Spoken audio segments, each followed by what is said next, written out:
Hello, hello. Yeah. So, welcome to the video, guys. Who is watching, and I hope you are all well. तो last video में हमने देखा था, क्या देखा था मैं खुद भूल गया क्योंकि अगले दिन रिकॉर्ड कर रहा हूँ मैं। इसके पहले हमने देखा था एनकोडर डिकोडर। ओके, सो हमने एनकोडर डिकोडर का आर्किटेक्चर देखा था, बेसिक क्या होता है, राइट? कि उसके अंदर क्या क्या चीज़ें होती हैं, जो जो हमने डिस्कस किया था, एलएसटीएम सेल्स वगैरह कैसे काम कर रहे हैं, एसेक्ट्रा एसेक्ट्रा, बहुत सारी चीज़ें देखी थी, राइट? अब हम अपने डिस्कशन को आगे बढ़ाएंगे और और भी बातें डिस्कस करेंगे, ठीक है? तो सबसे पहले, इसको पढ़ने से पहले मैं ये बताना चाहता हूँ कि एनकोडर डिकोडर में प्रॉब्लम क्या है, राइट? सो एनकोडर डिकोडर का सबसे बड़ा जो इशू है वो ये है कि उसके अंदर, जब डिकोडर के अंदर वैल्यू जाती है तो एक ही कंटेक्स्ट वेक्टर होता है जो सब कुछ हैंडल कर रहा होता है, right? One context vector, sorry, एक कंटेक्स्ट वेक्टर ही होता है जो पूरा एक समरी निकालता है हमारे इनपुट की और उसको भेजता है डिकोडर के पास, राइट? तो आप खुद सोचो कि अगर कोई बहुत बड़ा सेंटेंस है, बहुत सारा, ठीक है, अब इसका जो कंटेक्स्ट वेक्टर बनेगा वो इतना ज़्यादा एफिशिएंट नहीं होगा कि वो पूरे के पूरे सेंटेंस को अच्छे से समराइज कर पाए इन फ्यू वेक्टर्स, राइट? आप ऐसे सोच सकते हो कि अगर बहुत बड़ा सेंटेंस है, बहुत सारे वर्ड्स हैं, तो उसको एक छोटे से वर्ड्स में समराइज करना मुश्किल होता है। और अगर हम उसको छोटे वर्ड्स में समराइज करने का ट्राई करते हैं, कम वर्ड्स में, तो क्या होता है? Loss of information, simple. ये बहुत बड़ी दिक्कत है एनकोडर में और डिकोडर में। एक और दिक्कत है सीक्वेंशियल प्रोसेसिंग। अब आप बोलोगे ये क्या प्रॉब्लम है, सीक्वेंस ये तो अच्छी चीज़ है। सीक्वेंशियल प्रोसेसिंग अच्छी चीज़ है, जिससे ऑर्डर ऑर्डर वाली चीज़ नहीं बोल रहा हूँ मैं, यहाँ पे बोल रहा हूँ कि जब ट्रेनिंग होती है तो एक वर्ड जाता है, एक वर्ड आता है, करेक्ट? ऐसे कर करके हम वन बाय वन चीज़ों को यहाँ पे यूज़ कर रहे होते हैं। तो एक ये भी प्रॉब्लम है, ठीक है? सो अब इन प्रॉब्लम्स को माइंड में रखते हुए जो डेटा साइंटिस्ट लोग थे, उन लोगों ने बाकी चीज़ों को निकालने की कोशिश करी कि अब इसको ठीक कैसे करें। तो उसके लिए एक पेपर आया है 2015 में, बाहा, इसकी स्पेलिंग बहुत ज़्यादा अजीब है, बट ये बंदा है एक बाहाडनाउ, और इसका पेपर था जिसमें इसने अटेंशन मैकेनिज्म को इंट्रोड्यूस किया था इन 2015। इस पेपर का नाम है neural machine translation by jointly learning to align and translate. ये बंदा है दिज्मित्री दिमित्री बादनाउ एंड क्योंग ह्यूंग योशुआ बेंजू, जो भी है ये, वॉट एवर, नाम से उतना मतलब नहीं हमें, बट जो इसका इन्फ्लुएंस था वो बहुत ज़्यादा लाइक डेडली था एनएलपी के और overall seq to seq models के ब्रेक थ्रू में, जितने भी अब तक रिसर्च हुई थी। तो हम उसको अच्छे से डिस्कस करेंगे और ये काफ़ी इंपॉर्टेंट है। Let's go. सो अभी तक क्या हो रहा था, अभी तक हम क्या करते थे, मैं ऊपर चलता हूँ एक बार, ये रहा। हम क्या करते थे, जब भी डिकोडर में एक आउटपुट प्रोड्यूस होता था इधर पे, हम क्या करते थे, यहाँ से एक सेल स्टेट भेजते थे इसके अंदर इनिशियली, और उसके बेसिस पे हम आउटपुट फर्स्ट प्रोड्यूस करते थे। फिर वो आउटपुट के अम, जो इससे आउटपुट आता था फर्स्ट वाले से, वो हम यहाँ भेजते थे, फिर सेम इसको यहाँ भेजते थे, मतलब इंटरनली कनेक्टेड होता था सब कुछ, राइट? तो बेसिकली अगर मैं इसको इक्वेशन के फॉर्म में लिखना चाहूँ तो वो ज़्यादा इजी होगा। तो उसको हम लिख सकते हैं कि जब एक डिकोडर आउटपुट प्रोड्यूस करता है, ओटी लिख दे रहा हूँ मैं, आउटपुट, तो वो क्या क्या चीज़ें कंसिडर करता है, राइट? वो करता है अपना प्रीवियस हिडन स्टेट, जिसको मैं एस से डिनोट कर रहा हूँ, T minus one, previous hidden state. और प्रीवियस आउटपुट को करता है। That's it. सिर्फ ये दो चीज़ें करता है। आई डोंट नो स्ट्रोक इतना ओके इसकी वजह से। हाँ ठीक है गाइस। तो जब भी आउटपुट प्रोड्यूस हो रहा है ना वो ऐसे ही हो रहा है डिकोडर का। Previous hidden state and the previous output. y is the output and s is the hidden state of the decoder। Initially हम क्या करते थे? इनिशियली हम एक कंटेक्स्ट वेक्टर भेजते थे फ्रॉम एनकोडर, लेकिन बाद में जितने भी आउटपुट्स आते थे और जितने भी पैरामीटर्स यूज़ हो रहे थे वो यही हो रहे थे कि मैं इसको अपडेट कर देता था इंटरनली, और मैं उसको अपडेटेड यूज़ करता था। बेसिकली जो एस है उसकी बात कर रहा हूँ मैं। तो अगर मैं और छोटा इसको वर्ड्स में समराइज करने का ट्राई करूँ तो ये बोल सकता हूँ मैं कि my decoder at each time step takes two inputs for producing output: the previous output from the decoder and the previous hidden state from the decoder। तो दोनों डिकोडर का ही है। इनिशियली वाले को छोड़ दो आप, मैं आपको इंटरनली बता रहा हूँ। ठीक है, तो ये चल रहा होता है। अब आप एक चीज सोचो, यहाँ पर एक बार मैं इनपुट भेज रहा हूँ सिर्फ, only once from my encoder, right? और उसके बेसिस पे पूरा डिकोडर आउटपुट्स प्रोड्यूस कर रहा है। इसका मतलब जो मेरा सी टी है जो मैं यहाँ से भेज रहा हूँ, उसको अपन लोग एच टी से डिनोट कर देते हैं, ठीक है? क्योंकि स्टैंडर्ड वही आगे आपको देखोगे एच टी हर जगह लिखा हुआ, तो कंफ्यूज हो जाए, कंफ्यूजन नहीं उसकी वजह से। जो मेरा एच टी है वो स्टैटिक है। Static in the sense fixed, it is fixed. जब मैंने उसको एक बार प्रोड्यूस करवा दिया तो it is not gonna change, right? So ये चीज़ है। अब ये चीज़ मैं भेज रहा हूँ अपने मॉडल के अंदर, और मॉडल क्या कर रहा है? प्रोड्यूस कर रहा है एक एक करके। ये पूरा फ्लो होता है। अब बाद नाउ अटेंशन क्या बोलता है? Instead of sending h t once, let's send h t multiple times. अब आप बोल रहे होगे कि ये क्या है, लेकिन हो जाएगा क्लियर। Multiple times. तो मल्टीपल टाइम्स जब हम एच टी को भेज रहे हैं, इससे क्या मतलब बोलना क्या चाह रहा हूँ मैं, आपको ढंग से समझाता हूँ। ठीक है, अभी हम एच टी को भेज रहे थे एक बार यहाँ पे, वो तो आपको समझ आ गया होगा। अब हम क्या करेंगे देखना। जब हम फॉर एग्जांपल इसका आउटपुट प्रोड्यूस कर रहे हैं फर्स्ट वाले डिकोडर का, ठीक है, तो हम क्या कर रहे हैं? हम बोल रहे हैं कि मुझे क्या क्या इनपुट चाहिए? मुझे हिडन स्टेट चाहिए of the decoder, previous output चाहिए, एंड वैसे अ, इसकी जगह क्या होता था? सी आई होता था फर्स्ट टाइम, लेकिन इस बार हम डिकोडर का हिडन स्टेट लेके चल रहे हैं। और वाई आई माइनस वन क्या होता है? प्रीवियस का आउटपुट। एंड जो लास्ट चीज़ होती है गाइस, वो यहाँ पर एक नई चीज़ इंट्रोड्यूस हो रही है, वो हो रही है सी ऑफ आई। ये जो सी ऑफ आई है ये डिफरेंट है, बाकी पूरा सेम है। ठीक है, ये वाला टर्म भी होता है, ये वाला टर्म भी होता है जैसा होता था। बट ये चीज़ क्या है, इस पे हम थोड़ा सा बातचीत करते हैं अच्छे से। ठीक है, तो ये सी ऑफ आई क्या है? इसको बोलते हैं guys context vector.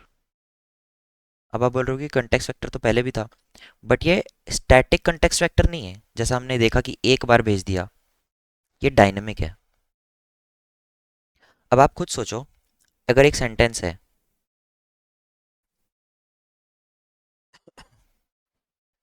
I am आकाश, अगर मुझे इसको ट्रांसलेट करना है, ये एक ट्रांसलेशन का टास्क है। मैं हूँ आकाश। तो जब आकाश फॉर एग्जांपल मैं आ रहा है, तो आप खुद बताओ, मैं प्रोड्यूस करने के लिए क्या मुझे एम और आकाश की इतनी ज़्यादा नीड है? The answer is no. मुझे इतनी ज़्यादा नीड नहीं है। मुझे किस चीज़ की ज़्यादा सबसे ज़्यादा नीड है? आई की। क्यों? क्योंकि मैं का जो लिटरल सेंस है यहाँ पे जो बन रहा है वो आई है। सिमिलरली अगर मुझे आकाश प्रोड्यूस करना है मेरे डिकोडर को, तो उसको आई और एम की इतनी ज़्यादा ज़रूरत नहीं है। जितनी ज़्यादा उसको आकाश वर्ड की एग्जैक्ट ज़रूरत है। सो अगेन, जब मुझे मैं प्रोड्यूस करना है तो मुझे आई सबसे ज़्यादा ज़रूरी है, जब मुझे हूँ प्रोड्यूस करना है तो मुझे एम सबसे ज़्यादा ज़रूरी है, और जब मुझे आकाश प्रोड्यूस करना है तो मुझे लिटरल सेंस में, मतलब उल्टा समझ लेना, आकाश ज़रूरी है। तो ऐसे चीज़ें आपको आई होप समझ आ गई जो मैं बोलना चाह रहा हूँ। मेरा बस ये डिस्कशन करने का ये मतलब है कि हमको हर एक वर्ड की नीड नहीं होती। हर एक डिकोडर टाइम स्टैम्प के जब भी टाइम स्टैम्प के जब हम प्रोड्यूस कर रहे होते हैं उस पर्टिकुलर वर्ड को, हमको अटेंशन की ज़रूरत होती है। इनफैक्ट हमें अपने अटेंशन को सुधारने की ज़रूरत होती है। हमारा इंटेंशन क्या है, बिखरा हुआ है। हम पूरे वर्ड को देख रहे हैं, मुझे पूरा वर्ड नहीं देखना है, मुझे उसके फिक्स्ड हिस्सों पे ज़्यादा ध्यान देना है। तो that is what attention is. आप इसको फोकस से भी समझ सकते हो कि मैं किन चीज़ों पे फोकस करूँगा। मैं आई एम आकाश प्रोड्यूस करते टाइम आकाश वर्ड जब आएगा तो आकाश वाले जो इंग्लिश वाला वर्ड है उस पर ज़्यादा फोकस करूँगा। जब मैं आएगा तो आई वाले पे ज़्यादा फोकस करूँगा, एंड सो ऑन। तो ये करता है attention mechanism, and this was propose by Bahdanau attention in 2015। ठीक है, in his research paper. So हम वही अब ढंग से और भी पढ़ेंगे इसको डीप में, बट जो हाई लेवल ओवरव्यू है वो ये कहता है कि instead of sending each and every input, ये कॉन्टेक्स्ट वेक्टर क्या कर रहा था, हर एक इनपुट भेज रहा था ना, एक समरी भेज रहा था पूरे वर्ड्स की। तो ये वही बोल रहा है, instead of sending the whole summary we can send at each encoder hidden state, हर एक एनकोडर हिडन स्टेट के लिए जो वर्ड इंपॉर्टेंट है for producing the decoder hidden, decoder से जो आउटपुट आ रहा है बेसिकली। तो जो डिकोडर से आउटपुट आ रहा है जो मुझे प्रोड्यूस करना है उसके लिए मैं एनकोडर का पूरा कंटेक्स्ट नहीं लेना चाहता, मैं पर्टिकुलर वर्ड्स पे ध्यान देना चाहता हूँ जो कि सबसे ज़्यादा ज़रूरी होंगे उस डिकोडर से जो आउटपुट आ रहा है उसके लिए। राइट, तो ये होता है बार्डनाउ अटेंशन। अब इसके अंदर टेक्निक जो, अगर हाई लेवल ओवरव्यू की बात करूँ तो इतना ही है। इसके अंदर टेक्निकल जो चीज़ें हम उसको डिस्कस करेंगे, तो वो मैंने यहाँ पे सब कुछ नोट किया हुआ है। इसमें अल्फ़ा वैल्यूज़ होती है, काफ़ी इंपॉर्टेंट होती है। इसको अलाइनमेंट स्कोर बोलते हैं। तो यही डिसाइड करता है कि कितना अटेंशन किस चीज़ को मिलेगा for producing a single output. तो अभी इसको ढंग से डिस्कस करते हैं। ये था high level overview, let's begin now. अब यहाँ से हमारा स्टार्ट होता है डिस्कशन। ठीक है, a sequence to sequence model typically follows a encoder decoder. Sorry, ये तो हमने कर लिया था। या ये रहा। हाँ, तो ये जो पेपर था, ये पेपर का नाम है guys, neural machine translation by jointly learning to align and translate. ठीक है, इसके ऑथर कौन थे, Dzmitry Bahdanau and Yoshua and क्योंग ज्यून चो। इतना ज़्यादा इंपॉर्टेंट नहीं है, बट ये थोड़ा हिस्ट्री के लिए मैंने लिख दिया है। तो what Bahdanau proposed, instead of a fix context vector, again जो हमने अभी डिस्कस किया, right, instead of a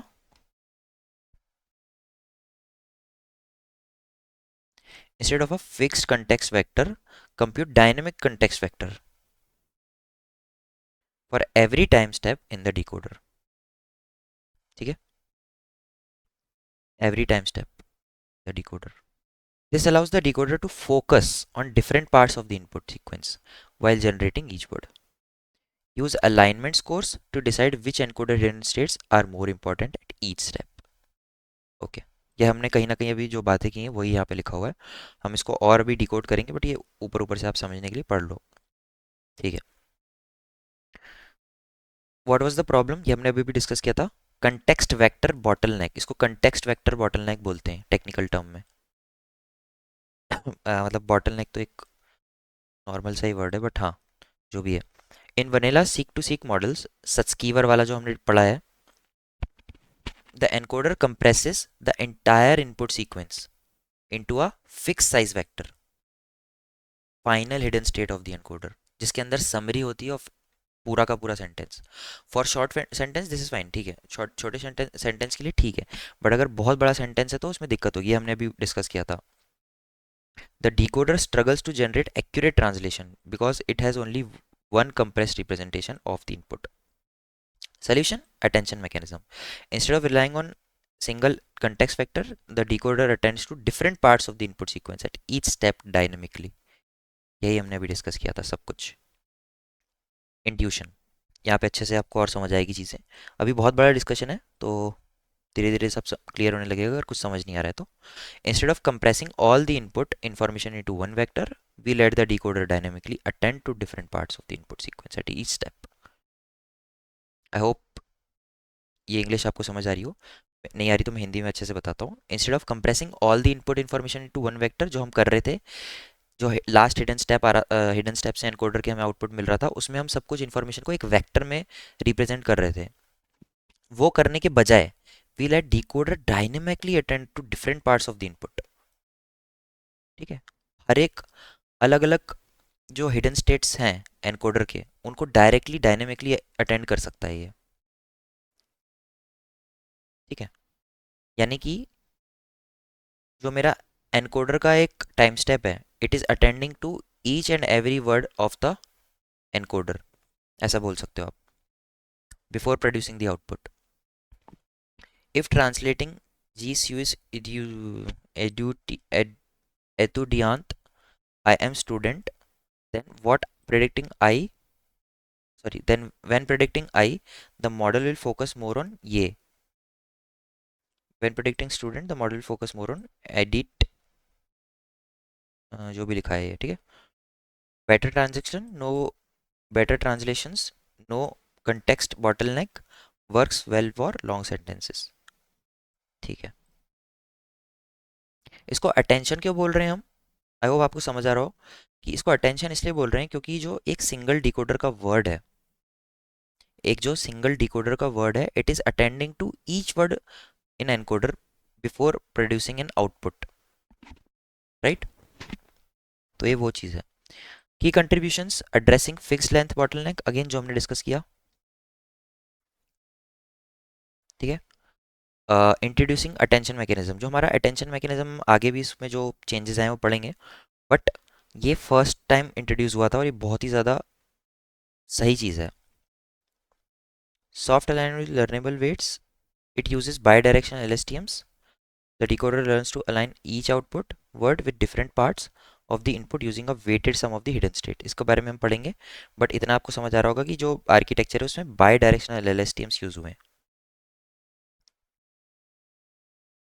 improve performance, performance improve हो गई थी। एंड ये जस्ट फॉर्मूलाज लिखे हैं, इसको हम नीचे पढ़ेंगे अभी। तो ये रहा हमारा आर्किटेक्चर।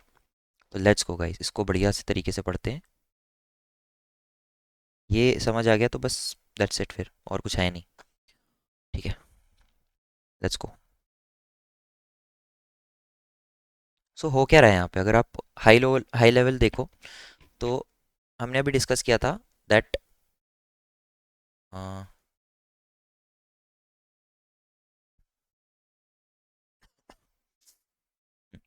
तो अगर हाई लेवल चीज़ें देखो आप ऊपर ऊपर से, तो यहाँ पे कहीं ना कहीं आपको अल्फ़ा दिखेंगे, राइट। कहीं आपको ये एच दिख रहे हैं, कहीं आपको एच ये वाला दिख रहा है, कहीं एस दिख रहा है। तो एक बार जल्दी से बता देता हूँ सब कुछ क्या है। एस क्या है, s is basically hidden state of the decoder, ठीक है। एच क्या है, hidden state of the encoder. इसके अलावा x one x two x three क्या है, ये हमारे इनपुट्स हैं। यहाँ पे एक एम्बेडिंग लेयर है, इसको आप भूल जाओ, अभी कोई दिक्कत नहीं है। X one x two x three सब वेक्टर्स मान सकते हो। और इसमें बाई डायरेक्शनल LSTMs हैं, तो जो आउटपुट आ रहे हैं उनको कंकैटिनेट करके फिर सॉफ्टमैक्स और वो सब करते थे जो हम पढ़ा है हमने, वो हो रहा है। बट इसको भी आप भूल सकते हो, अभी आप यूनिडायरेक्शनल लेके भी चल सकते हो for understanding purpose. Original paper में बाई डायरेक्शनल यूज़ हुए थे बाय द वे, तो तभी यहाँ पे ऐसा है। एंड या और एक और चीज़, ये इंपॉर्टेंट है सबसे ज़्यादा, यहाँ से हमारा डिस्कशन स्टार्ट होगा। तो ऐसा ही क्या है, एक फंक्शन है, s i is a function of s i minus one, y i minus one, c i. इतना पार्ट हमको पता है ऑलरेडी। कैसे पता है? ये सेम है। हमारा जो एनकोडर का आउटपुट होगा वो किस पे डिपेंड करेगा? एनकोडर, सॉरी एनकोडर बोल दिया मैंने। डिकोडर का जो आउटपुट होगा वो किस पे डिपेंड करेगा? डिकोडर के previous hidden step, hidden state पे, और डिकोडर के प्रीवियस आउटपुट पे। ये वही लिखा हुआ है। ये C1, सॉरी CI जो है ये नया इंट्रोड्यूस हुआ है। ये CI क्या है? वही अगली अगली लाइन में लिखा हुआ है यहाँ पे। तो हम उसको लिखते हैं, CI is the summation of J equals to 1 TX alpha IJ HJ। ये चीज़ क्या है? अल्फा वो पैरामीटर है जो बताता है कि HJ कितना ज़्यादा इम्पॉर्टेंट है। अगर मैं इसको कॉमन नॉर्मल वर्ड्स में बोलूँ तो हमारे पास बहुत सारे वर्ड्स होंगे एनकोडर के अंदर, मेरे पर्टिकुलर डिकोडर टाइम स्टेप के लिए। फॉर एग्जांपल डिकोडर का टाइम स्टेप मैं ले लेता हूँ 2। बाय द वे इसमें जो आई है और जे है वो टाइम स्टेप बताते हैं। I is the decoder time step and j is the decoder encoder time step. तो आई में लेके चल रहा हूँ 2, जे में लेके चल रहा हूँ 1। इसका मतलब क्या है? आई इज़ दी डिकोडर का टाइम स्टेप, यानी कि मैं अपने सेकंड वर्ड पे हूँ, और जे इज इक्वल टू 1 यानी कि मैं हिडन स्टेट की बात कर रहा हूँ ऑफ फर्स्ट एनकोडर वाला, एनकोडर टाइम स्टेप। ठीक है। तो जब i इक्वल टू 2 है और j इक्वल टू 1 है तो ये इक्वेशन क्या बोल रही है वो देखते हैं। Alpha 2 1 H 1। ये समेशन भूल जाओ अभी। ठीक है। तो अल्फा 2 1 क्या है? We are at the i equal to 2 and we are equal to, sorry, we are equal, very equal to क्यों बोल रहा हूँ मैं? j इक्वल टू 1 पे हैं हम फॉर दी एनकोडर वाला पार्ट, और H 1 पे हूँ मैं, यानी कि हिडन स्टेट 1 किसके? एनकोडर के। तो ये जो इक्वेशन है ना, वो ये बताती है कि मेरा जो अल्फा वैल्यू आएगा यहाँ पे, जो भी हमारा कैलकुलेट होगा, उसमें जब H 1 मल्टीप्लाई होगा तो ये हमको H 1 की कुछ वैल्यूज़ रिटेन होंगी। फॉर एग्जांपल अगर मैं 0.4 H 1 लिख दिया यहाँ पे, इसका मतलब क्या बोल रहा हूँ मैं? इसका मतलब मैं ये बोल रहा हूँ कि जितना भी मेरा H 1 था उसका 40% is important for my current decoder वाला जो आउटपुट है उसके लिए, ये बोल रहा है।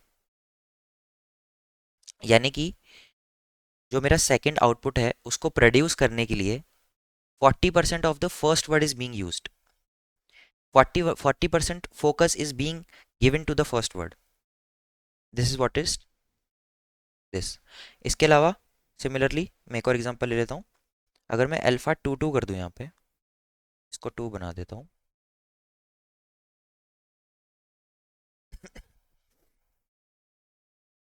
यहाँ पे 2 बना दिया, यहाँ पे 2 बना दिया, और एच ऑफ फॉर एग्जांपल 2 हो गया, right, because of the equation. तो अल्फा 2 2 क्या बोल रहा है कि फॉर द सेकेंड डिकोडर का आउटपुट जे इक्वल टू 2 कितना इंपॉर्टेंट है, यानी कि मेरा जो एनकोडर का सेकेंड वर्ड है वो कितना इंपॉर्टेंट है in producing my second word of the decoder. ठीक है। तो अल्फा आई जे ये बोलता है। अब एक सेंटेंस में बहुत सारे वर्ड्स होते हैं, तो एनकोडर के अंदर सपोज करो ये वर्ड है A B C and D। अब आप खुद सोचो, एनकोडर के अंदर ये सारे वर्ड्स हैं, इनके सबके हिडन स्टेट होंगे H 1 H 2 H 3 H 4। ठीक है। इन सबके हिडन स्टेट होंगे। अब जब मैं डिकोडर का for example second word produce करना चाहता हूँ, फॉर एग्जांपल बी ही प्रोड्यूस करना चाहता हूँ, तो उसमें आप खुद बताओ कि सबसे ज़्यादा इंपॉर्टेंट कौन सा वर्ड है इसमें से? ये वाला बी, यानी कि मेरे को इसको सबसे ज़्यादा फोकस देना है। और फोकस सबसे ज़्यादा कैसे दे सकता हूँ? जब मेरी ये वाली वैल्यू सबसे ज़्यादा होगी अल्फ़ा की। तो फॉर एग्जांपल हम लोग ये बोल सकते हैं, अगर मैं इसको इक्वेशन के अ, अगर मैं इसको इक्वेशन के हिसाब से लिखना चाहूँ तो मैं इसको ये बोल सकता हूँ, अल्फ़ा मैंने मान लिया फर्स्ट वाले का 0.1 है क्योंकि ज़्यादा इंपॉर्टेंट नहीं है, मल्टीप्लाई बाय जो भी इसका H 2 आया होगा, सॉरी H 1 आया होगा, ठीक है, हिडन स्टेट, प्लस 0.8 बोल देता हूँ, for H2 plus 0.05 for H3 plus 0.05 for H4। तो ये होगा C ऑफ आई, जो कि एज इनपुट जाएगा एस आई के अंदर, और जिसके बाद हमें आउटपुट मिलेगा। तो ये होता है, ऐसे अटेंशन दिया जाता है। तो अटेंशन कैसे दिया जाता है? अल्फा की वजह से, इन शॉर्ट। तो this alpha is that important. लेकिन अभी तक हमने ये नहीं सीखा कि अल्फा कैलकुलेट कैसे होता है, हमें ये समझा कि अल्फा है क्या। तो हम वो डिस्कस करते हैं। अल्फा आई जे जो है वो है सॉफ्टमैक्स ऑफ ई आई जे। ठीक है, तो ये थोड़ा समझ नहीं आया होगा ई आई जे क्या है, वो सब थोड़ा कंफ्यूजिंग हो जाएगा, इसकी वजह से यहाँ पे मैं बता देता हूँ पहले ही आपको। इसको भूल जाओ आप, ये वाली इक्वेशन को। ई आई जे पे फोकस करते हैं। अभी आप एक बात बताओ, I want to produce alpha. Alpha will tell the importance किस चीज़ की? हिडन स्टेट्स की। तो मुझे इंपॉर्टेंस पता लगानी है, तो मुझे ये भी तो पता लगाना होगा कि मैं किस वर्ड के लिए इंपॉर्टेंस निकाल रहा हूँ, फॉर विच डिकोडर वर्ड। तो वही हम यूज़ करते हैं यहाँ पे। हम क्या बोलते हैं कि मैं एस आई माइनस वन लूंगा और एच जे लूंगा, इन दोनों का कंकैटिनेशन कराऊंगा और इसको एक न्यूरल नेटवर्क के अंदर भेज दूंगा।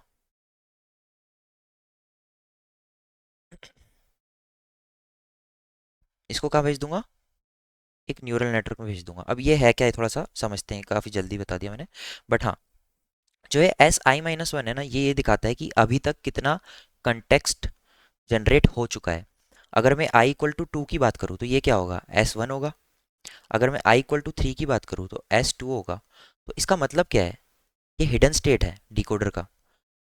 ये क्या करता है? कैरी, समरी, और समरी कैरी कर रहा है एक तरीके से, आप ये समझ लो, है ना। तो अभी तक क्या डिकोडर आउटपुट में दे चुका है, हम उसको कंसिडर कर रहे हैं। और हम एच जे को कंसिडर कर रहे हैं। एच जे क्या है? हमारा hidden state from the encoder. Simple. अब इसमें ये चीज़ समझो कि अब जब हम एच जे दे रहे हैं यहाँ पे, hidden state of the encoder, हम ये इस पूरी चीज़ से ये बोल रहे हैं कि अभी तक जितना आउटपुट आ चुका है फ्रॉम दी डिकोडर, मेरा हिडन स्टेट करंट वाले इनपुट में कितना ज़्यादा मैटर करेगा। अगेन, जितना ज़्यादा, जितना इनपुट अभी तक प्रोड्यूस कर चुका है decoder, for example I equal to two पे हम, तो कितना आउटपुट प्रोड्यूस कर चुका है? एस वन तक प्रोड्यूस कर चुका है। और नेक्स्ट क्या अब देख रहे हैं हम? एच जे, यहाँ पे जो लिखा हुआ है। तो ये इस पूरी इक्वेशन का ये मतलब है कि अभी तक जो भी मेरा डिकोडर प्रोड्यूस कर चुका है, उसके बेसिस पे, और इस बेसिस पे कि मैं अपना आई इक्वल टू टूथ स्टैम्प पे हूँ, टूथ टाइम स्टैम्प पे हूँ, अब इसको प्रोड्यूस करने के लिए एच जे कितना इंपॉर्टेंट होगा, ये बता रहा है ये इक्वेशन। यानी कि व्हाट हैज़ हैपेंड, उसको हम लोग कंटेक्स्ट में ले रहे हैं। हमारा एच जे क्या है? Hidden state from the encoder वाला पार्ट। और ये टू क्या बता रहा है? कि हम सेकंड वाले आउटपुट प्रोड्यूस करना चाह रहे हैं, किससे? डिकोडर से। तो ये चीज़ थोड़ी ट्रिकी है, लेकिन आप समझ जाओगे। इसको आप एक दो बार वापस सुनना, रिपीट करके मैं क्या बोलना चाह रहा हूँ। एक और बार मैं रिपीट कर देता हूँ। मैं सिंपली ये बोलना चाह रहा हूँ कि जब हम ई आई जे को प्रोड्यूस कर रहे हैं, वो जो अल्फा वाली वैल्यूज़ है ना, वो इधर से आएंगी। ठीक है, तो जो कितना इंपॉर्टेंट है, वो चीज़ पे हम ध्यान देना चाह रहे हैं। सो अगेन, तो ये जो एस आई माइनस वन है, ये क्या बता रहा है? अगर मैं आई इक्वल टू टू पे हूँ तो एस आई माइनस वन क्या बताएगा? एस वन बताएगा। एस वन क्या है? कि अभी तक क्या प्रोड्यूस कर चुका है डिकोडर। ठीक है। एच जे क्या बताता है? एच जे बताता है hidden state from each and every word. Right. तो यही जब हम कंकैटिनेशन करके इसको फीड फॉरवर्ड न्यूरल नेटवर्क में भेज रहे हैं, तो इसका मतलब हम क्या कर रहे हैं? हम ये कर रहे हैं कि मेरे at the current time step of the decoder and what has happened in the past, how much important is my current hidden state for producing this output. ये हम बात कर रहे हैं इससे। तो हम इसको कंकैट करते हैं, सिंपली कंकैटिनेट करके इसको फीड फॉरवर्ड न्यूरल नेटवर्क में भेजते हैं। ठीक है, जो जनरली हम 10H यूज़ करते हैं इसमें। जो हमारा न्यूरल नेटवर्क होता है उसमें 10H यूज़ हुआ है। उसके बाद हम उसको, जो भी हमारी वैल्यूज़ आती हैं, उसको एक वेक्टर से मल्टीप्लाई करते हैं, वी टी। और ये वेक्टर क्या करता है, एक स्केलर प्रोड्यूस करता है, राइट, जिसके ऊपर हम सॉफ्ट मैक्स लगा, जो ये ई आई जे बोल रहा हूँ ना, हमको फिर ई आई जे मिल जाएगा। और जैसे ही हमको ई आई जे मिल जाएगा हम उस पर सॉफ्ट मैक्स लगा देंगे। सॉफ्ट मैक्स क्या करता है, वैल्यू को जीरो से लेके वन के बीच में ले आता है। इससे हमारी जो वैल्यू है वो नॉर्मलाइज हो जाएगी। That's it. नॉर्मलाइज यानी कि अगर बहुत ज़्यादा अनस्टेबल वैल्यू है, बहुत ज़्यादा बड़ी या बहुत ज़्यादा छोटी है, तो इस रेंज के अंदर आके रुक जाएगी। और हमारी ट्रेनिंग स्टेबल होती है। और ये भी है कि वो जब जीरो से वन के बीच में तुम बता पा रहे हैं कि भाई ये 40% यूज़ हो रहा है, 20% यूज़ हो रहा है, 30% यूज़ हो रहा है ऑफ आर एच जे। और अल्फा आई जे कितने सारे होंगे, जितने हमारे एच जे होंगे, राइट। क्योंकि अगर मैं बोलूँ मेरे चार हिडन स्टेट्स हैं, H J is equal to four, तो हर एक अल्फा वन के लिए, अल्फा वन क्या है, डिकोडर फर्स्ट टाइम स्टेप, हमारे पास वन वन होगा, वन टू होगा, वन थ्री होगा और वन फोर होगा, ठीक है। और एक करस्पॉन्डिंग एच जे से मल्टीप्लाई होगा, जिससे हमें सबमिशन करेंगे टोटल उसका, और हमें सी आई मिलेगा। और हम वेटेज किसको ज़्यादा दे रहे होंगे, जो उस वर्ड के लिए इंपॉर्टेंट होगा। तो यहाँ पे जो ये सब चीज़ें हो रही है, डायनेमिकली कंटेक्स्ट प्रोड्यूस कर रही हैं। अभी तक हम क्या कर रहे थे, स्टैटिक कंटेक्स्ट प्रोड्यूस किया और उसको भेज दिया, जो लास्ट टाइम स्टेप से मिल रहा था एनकोडर के। लेकिन अब हम ये चीज़ क्या कर रहे हैं, डायनेमिकली प्रोड्यूस कर रहे हैं for each and every word. कौन सा वर्ड सबसे ज़्यादा इंपॉर्टेंट है, based on what has already been produced by the decoder. How we are doing it, we are doing it with this, with the help of a neural network. हमने neural network की क्यों use किया, because neural network is a, हम उसको as functional approximator use कर सकते हैं basically, to get the value. क्योंकि एट द एंड ये है क्या जो हम कर रहे हैं, ये एक function between S i minus one और एच जे ही है, right. S i minus one बताता है अभी तक क्या प्रोड्यूस हो चुका है, और एच जे क्या बता रहा है कि करंट वाला हिडन स्टेट कितना ज़्यादा इंपॉर्टेंट है। और हम उसको किसकी मदद से कैलकुलेट कर रहे हैं, ये जो एफ है हमारा, ये हमारा न्यूरल नेटवर्क है, ठीक है। तो ये वही इक्वेशंस हैं, अभी नीचे इसको अच्छे से डिस्कस करते हैं। बाकी इसमें एक और चीज़ थी, ये कंकैटिनेशन वाला ऑपरेशन, इसको मैंने कंसिडर नहीं किया, ठीक है, वो आप कर सकते हो, ठीक है। तो अच्छे से अब इसको निकालते हैं। एनकोडर प्रोसेसिंग द इनपुट, सबसे पहले एनकोडर क्या करेगा, अपने हिडन स्टेट्स प्रोड्यूस कर देगा सारे। The encoder LSTM process each word produces hidden state at each time step. Instead of using only last hidden state, we will use all the hidden states. इस बार जो last hidden state आया उसको हम भेज नहीं रहे हैं, ठीक है, डायरेक्टली टू दी डिकोडर, ठीक है। इसके बाद decoder generating the output sequence with attention. Now at each time step of the decoder, now at each time step of the decoder we generate the English word. The decoder does not use single context factor, एक single context factor use नहीं कर रहा जैसे पिछली बार हमने एक ही use किया था। Instead it dynamically calculates it using attention. At each time step when decoder gets a new word yt, it follows these steps। तो अब क्या क्या होता है, कंप्यूट दी अलाइनमेंट स्कोर, सबसे पहले अलाइनमेंट स्कोर कैलकुलेट हुए जो हमने डिस्कस किया था, ठीक है। और वो कैसे हो रहे हैं, ये वही न्यूरल नेटवर्क वाली इक्वेशन लिखी हुई है, बट इसको पढ़ लेते हैं एक बार। Compute the decoder's previous hidden state s t minus one with each encoder hidden state s h i s of i to get an alignment score, ठीक है। This tells us how much focus should be given to each encoder hidden state, ठीक है। The score is computed using a simple feed forward neural network, जिसमें हमने 10H activation use किया है, right. इसकी equation क्या है, e i j is equal to v t, v transpose 10H, और ये वेट से कनेक्टेड है of s i minus one और एच जे, जो हमने अगर मैंने मिटाया नहीं हो तो, हाँ मिटा दिया मैंने, बट हाँ, तो हमने बात किया था कि ये वाली इक्वेशन ही लिखी हुई है ये, बस इसको हमने 10H वगैरह जो यूज़ किया है वो हमको मिला, ठीक है, राइट। और इसको अलाइनमेंट स्कोर बोलते हैं, याद रखना, ठीक है। इसमें why V T is needed क्योंकि हमको एक स्केलर निकालना होता है, to get a scalar score, right. We take the dot product with vt which collapses into a vector, collapses the vector into a scalar, ठीक है। अब नेक्स्ट क्या होगा, ये रहा, मैंने आपको बताया था सॉफ्ट मैक्स अप्लाई कर देंगे नॉर्मलाइज करने के लिए वैल्यूज को, Convert the alignment score into probabilities using softmax. Now alpha ti is the attention weight, indicating how important encoder hidden state hi is for the encoding step, is for this decoding step. ये हमने discuss किया था. The context vector C T is weighted sum of all the encoded hidden states where the weights are the attention score. This means decoder attends to specific encoder states, focusing more on the important words. हम सारे words को consider कर रहे हैं. एक और चीज़, जब हम यहाँ पे अल्फा ये जो समेशन कर रहे हैं, अभी तक मैंने शायद समेशन वाला नहीं बताया था. जो समेशन हम कर रहे हैं वो हम इसलिए कर रहे हैं क्योंकि हम हर एक वर्ड का कितना अटेंशन दे रहे हैं उसको क्यूमुलेटिवली लेके चल रहे हैं. पूरे सेंटेंस में हर एक वर्ड को कितना अटेंशन दिया गया है वो चीज़ बताता है ये. Alpha is the attention wait.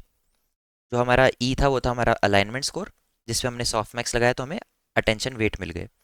Attention wait को हमने मल्टीप्लाई किया हर एक हिडन स्टेट के साथ, जो कि हमारा हर एक वर्ड है. और ये हमें ये बताता है कि हर एक वर्ड को कितना इंपॉर्टेंस दे रहा है current decoder step.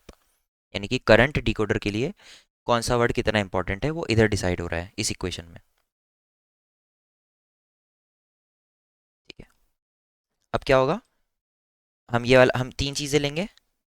Previous hidden state of the decoder, previous output of the decoder, and C T यानी कि अटेंशन वेट वाला जो हमने वैल्यू निकाला था. हाँ, ठीक है. Finally the output word is predicted using a softmax layer. ये उसकी बात हो रही है डिकोडर के अंदर. इसका एनकोडर से कुछ नहीं लेते ना. ये डिकोडर के अंदर जब ये एस टी निकल जाता है हम उसे सॉफ्टमैक्स लगा देते हैं तो हमको हमें प्रोबेबिलिटी वैल्यूज़ मिलती हैं for each and every word.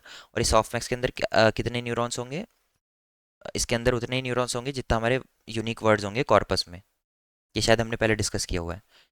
तो उससे हमें हर एक की प्रोबेबिलिटी पता चल जाएगी, और हर एक की जब हमें प्रोबेबिलिटी पता चल जाएगी हम उस पर फंक्शन लगा सकते हैं आर्गमैक्स वगैरह, जिससे हमें जिसकी मैक्सिमम प्रोबेबिलिटी होगी यूनिक वर्ड की वो हमें मिल जाएगी. राइट. और ये कब तक रिपीट होगा, जब तक हमें एंड ऑफ सेंटेंस नहीं मिल जाता.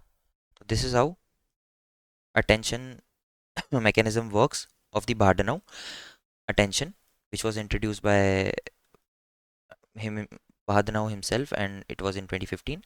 इसका जो मेन समरी है वो ये है कि each of the decoder word gives attention या फिर attends to each word in the encoder hidden state.